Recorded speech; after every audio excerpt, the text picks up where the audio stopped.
Nag-church nga kami nung Wednesday. Di ako nakapag-upload agad kasi wala naman kami masyadong ginawa nung araw na yan. So, bali pinaghalong Wednesday and Thursday itong video na to. After namin mag-church, si Buboy pala ay gustong sumakay dun sa bagong sasakyan na binili nila tita. Ang galing nga nito ni Buboy, kaya niyang buuin agad yung Rubik's Cube. Astig, 'di ba? Kasi kung ako, aabutin pa ako ng 1 linggo para lang mabuo yan. Di pa nga ako sure kung mabubuo ko ba talaga yan. No problem.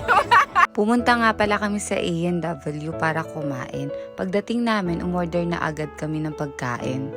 Syempre, this time, nilibre namin ni Habi sila tita ng food. Nakakatuwa nga si Jasmine kasi binabantayan niya kung ilang followers na meron ako. Habang kumakain nga kami, 999 na daw. Si LV nga pala ang bagong papi nila tita. Itong Thursday nga, i-deliver itong si LV. Dumaan na din kami sa Jollibee para bilhan yung mga bata. Ka 1K followers na nga ako, guys. Wala, sure ko lang. Tapos, bumili na din kami ng mga gamit at food ni LB sa PetSmart. May nakita nga ako ditong itlog ng pugo na miss ko tuloy bigla mag-kwek-kwek. Wow. Grabe ang social nito ni LV, ang mamahal ng mga gamit niya at pagkain. Dahil 2 months pa lang siya, wet food muna yung ibibigay namin sa kanya at milk na din. Nagbabayad na nga si tita habang iniiskan nga yung mga items na papalaki na lang ako sa mata sa presyo.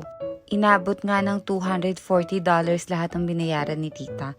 Grabe, ang mahal talaga ng mag-aso dito. Sabi ko nga hindi nga kami mag-aaso dito. Aba, mag-aanak na lang kami ni Habi. May pa-child benefits pa ang gobyerno. Tapos, libre pa ang healthcare ng mga bata. Sinundo na nga namin yung mga bata. Dalang candy nga itong si Jasmine at may nagbigay daw sa kanyang classmate. Dumaretso nga kami ng Costco. Siyempre, para rumespak sa mga free taste cherries. Gulat nga kami, may pa Shanghai dito at guess what, may pakanin pa. O diba, perfect combination. Nakita nga ni tita itong jacuzzi at nagbabalak pa siyang bilhin ito. O diba, yayamanin talaga. Syempre, nagbabalak pa lang. Kaso, nakita ang presyo. Ay nako, napakamahal. Pwede ka nang bumili ng bahay at lupa dyan sa Pilipinas. Ang cute nga nito ni Jasmine, sabi niya buksan yung pizza at videohan daw. So, ayun lang. Hanggang sa muli. Bye! Enjoy, follow, like, subscribe. Oh, yung dalawang mag-amay, parang subscriber. Welcome to Canada, guys!